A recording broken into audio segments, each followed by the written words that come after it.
రేవంత్ రెడ్డి గారు మాట్లాడే మాటలన్నీ బ్రోకర్లు మాట్లాడే మాటలు. రేవంత్ రెడ్డి గారి మాటలు అతను బ్రోకరు అనడానికి నిదర్శనం. ఆయన ఉద్యమాలు చేసి ప్రజల అభిమానంతో ముఖ్యమంత్రి కాల, బ్రోకరిజం చేసే ముఖ్యమంత్రి అయ్యాడు. నేను వరంగల్ బిడ్డను నేను ప్రశ్నిస్తున్నా. నువ్వు వరంగల్కి వచ్చి బ్రోకర్ మాటలు మాట్లాడిపోయినావు. పార్టీ పదవులకు రాజీనామా చేయకుండా ఇంకో పార్టీ మారితే రాళ్లతో కొట్టి చంపండి, పిచ్చి కుక్కల్లాగా రాళ్లతో కొట్టి చంపండి, నేనే ముందట ఉంటాను అని అన్నావు. మరి ఇప్పుడు రాళ్లతో కొట్టాల్సింది నిన్నే.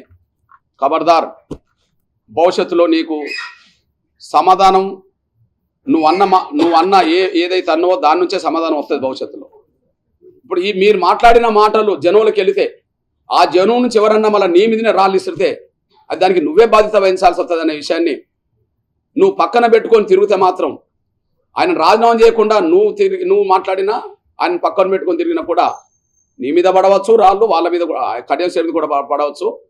జాగ్రత్తగా మీరు తిరగండి అని, ఒళ్ళు దగ్గర పెట్టుకొని తిరగండి అని చెప్పి నేను ముఖ్యమంత్రికి కడియం సేరుకి గుర్తు చేస్తున్నా, హెచ్చరిస్తున్నా. నేను ఈ రేవంత్ రెడ్డి అనే బ్రోకర్ వల్ల మా మాదిగలు నష్టపోయారు, మా మాలలు నష్టపోతున్నారు. ఇప్పుడు అసలు ముఖ్యమంత్రి పదవి మీద ఉండబడే నైతిక విలువలు కూడా నీకు లేవు. ఒక బ్రోకర్ మాదిగల నుంచి, నా దళిత వర్గాల నుంచి నువ్వు ఎదుర్కోవాల్సిన రోజు వస్తాను, దగ్గరకు వస్తుంది. నాకు తెలిసి ఎవరికి లేనంత ప్రాధాన్యత చివరికి మాదిగల్ని కూడా పక్కకు పెట్టి కేసీఆర్ కడియం సారికి ఇచ్చారు. కడియం సారి బ్రోకర్ మాటలు నమ్మి మాదిగలు కూడా పక్కకు పెట్టిండు. మా రాజాన్ని పక్క పెట్టినట్టే కదా, మాదిగలను కూడా పక్క పెట్టి నీకు అవకాశం ఇచ్చాడు.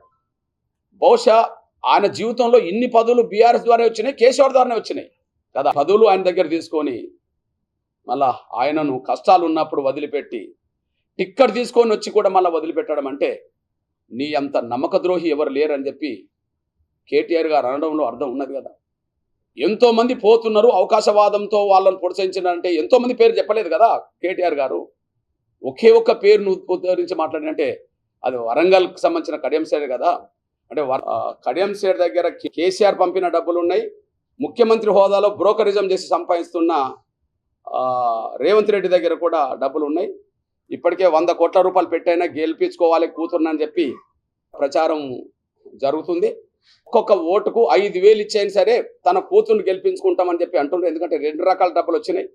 బహుశా ఏ పార్టీ అభ్యర్థికైనా ఆ పార్టీ డబ్బులు కొంత వస్తాయని అంటారు, కానీ కడియం సారికి మాత్రం 2 రకాల డబ్బులు వచ్చినాయి. ఎందుకంటే 2 టికెట్ తీసుకున్న మహానీయుడు అతను. వరంగల్ పరువు ప్రతిష్టలు చాలా ప్రపంచ స్థాయిలో చాలా గొప్పగా పెంచిండు అతను.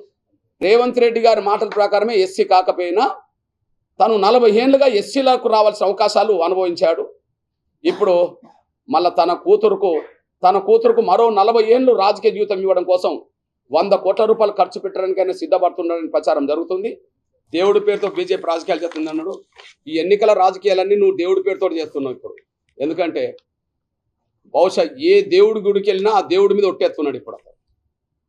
దేవుళ్ళు కూడా పాపం ఓరు నాయన నువ్వు అమలు చేయకపోతే నాకు తగులుతుంది రా నాయన అనుకుంటారు. ఇప్పుడు సాధారణ దేవుడి మీద ఒట్టేసి చెప్తున్నా నేను పలానా రోజు ఇవన్నీ ఇస్తాను అంటాడు కదా.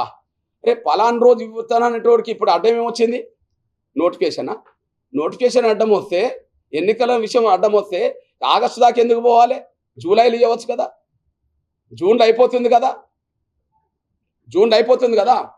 ఎన్నికలు కూడా అయిపోయిన తెల్లారు కూడా ఇవ్వచ్చు కదా, జూన్లోనే ఇవ్వచ్చు కదా. అంటే ఎవరి మీద ఒట్టేసి రాజకీయాలు చేస్తున్నావు, ఓట్లు అడుగుతున్నావు? నీ మీద ఒట్టేసుకోవట్లేదు, నీ కుటుంబం మీద ఒట్టేస్తలేవు. మనతో ఎట్లాగో దేవుడు మాట్లాడలేడు కదా ఓపెన్గా. ఆయన బాధలు మనకు చెప్పలేడు కదా, మనమైన బాధలు చెప్పాలి కానీ దేవుళ్ళకు దేవతలకు. కానీ దేవుడి పేరుతో బీజేపీ రాజకీయాలు చేయడం, దేవుడి పేరుతో నువ్వు దేవుడి మీద ఒట్టేసి నువ్వు ఓట్లు అడుగుతున్నావు, రాజకీయాలు చేస్తున్నది నువ్వు. వరంగల్ అభివృద్ధి నా బాధ్యత, ఈమెను గెలిపిస్తుంటుంది. సరే, వరంగల్ అభివృద్ధికి కేంద్రం ఖర్చు పెట్టాలంటే ఇక్కడ బీజేపీ ఎంపీ ఉండాలన్నా, కాంగ్రెస్ ఎంపీ ఉండాలన్నా?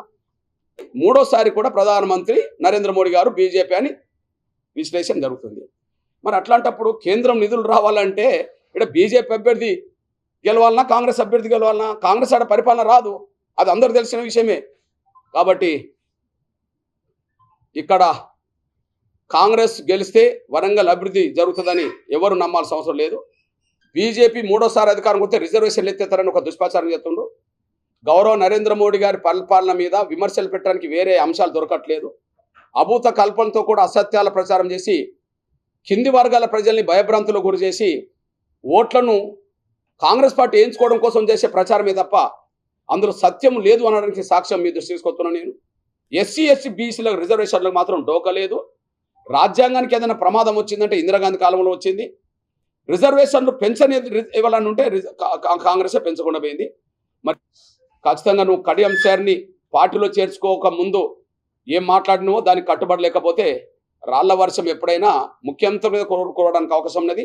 నేను రాళ్ళు ముఖ్యమంత్రి మీద ఏమని నేను అనను, కానీ ఆయన మాటలు జనంలోకి వెళ్తే ఎవరన్నా దానికి అనుగుణంగానే స్పందించడానికి అవకాశం ఉన్నది. జాగ్రత్తగా రేవంత్ రెడ్డి ఉండాలా, జాగ్రత్తగా కడియం సార్ ఉండాలని కోరుతున్నా. సవాల్ ఇసిరాడు కాబట్టి హరీష్ రావు రాజీనామాకు వచ్చాడు. సవాళ్ళు స్వీకరించలేడు రేవంత్ రెడ్డి, తప్పించుకుంటాడు. డిసెంబర్ 9 పోయింది, జనవరి, ఫిబ్రవరి, మార్చి, ఏప్రిల్, మే 9 కూడా దాటుతుంది. 5 నెలలు అంటే నమ్మించడానికి చెప్పే మాటలే తప్ప అమలు చేసే స్థితి లేదు. ఇప్పుడు ఇతను ఏ పనిలో ఉన్నాడు? తెలంగాణ ప్రజలకు ఇచ్చిన హామీలను నెరవేర్చడానికి నిధులు కేటాయించకాడ లేడు. కానీ తెలంగాణ ప్రజలకు ఇచ్చిన హామీలను నిలబెట్టుకునే కాడ నిధులు సమకూర్చి నిధులు పంచేకాడ లేడు, ఇచ్చేకాడ లేడు. కానీ రేవంత్ రెడ్డి గారు ముఖ్యమంత్రి కాదా? ఇప్పుడు జాతీయ స్థాయిలో జరిగే ఎన్నికలకు 4-5 రాష్ట్రాలకు కాంగ్రెస్ ఇన్ఛార్జ్గా పెట్టేసింది. ఇన్ఛార్జ్గా పెట్టడం అంటే గెలిపించుకోమని చెప్పేసింది. మరి గెలిపించుకోవడానికి కావాల్సిన ఏంటిది? డబ్బులే కదా. బహుశా తెలంగాణ ప్రజలకు ఇచ్చిన హామీలు అమలు చేసే డబ్బులన్నిటినీ ఏదో రూపంగా పక్కదారి పట్టించి ఖచ్చితంగా ఆ నిధులను, లేకపోతే అక్రమంగా వివిధ వర్గాలను బెదిరించిన డబ్బులను తీసుకెళ్లి ఆయన ఇన్ఛార్జ్ ఉన్న రాష్ట్రాలు ఖర్చు పెట్టడమే దృష్టి పెడుతున్నాయి తప్ప ఇచ్చిన హామీ అమలు చేసే కాడ ఆయన లేడు అనేది సాక్ష్యంగా కనిపిస్తున్నది. సోదరులు హరీష్ రావు ఏదైతే సవాల్ ఇసిరిండో సవాల్కు అనుగుణంగానే అక్కడికి వచ్చిండని మేము భావిస్తున్నాం. సవాల్ను స్వీకరించే పరిస్థితి రేవంత్ రెడ్డికి లేదు, అమలు చేసే నిజాయితీ లేదు, చిత్తశుద్ధి లేదనేసి కూడా రుజువు అవుతుంది. ఆయన ఒక మాట మీద నిలబడేటోడు కాదు అని ఇన్ని మాటలు నేను చెప్పేశాను.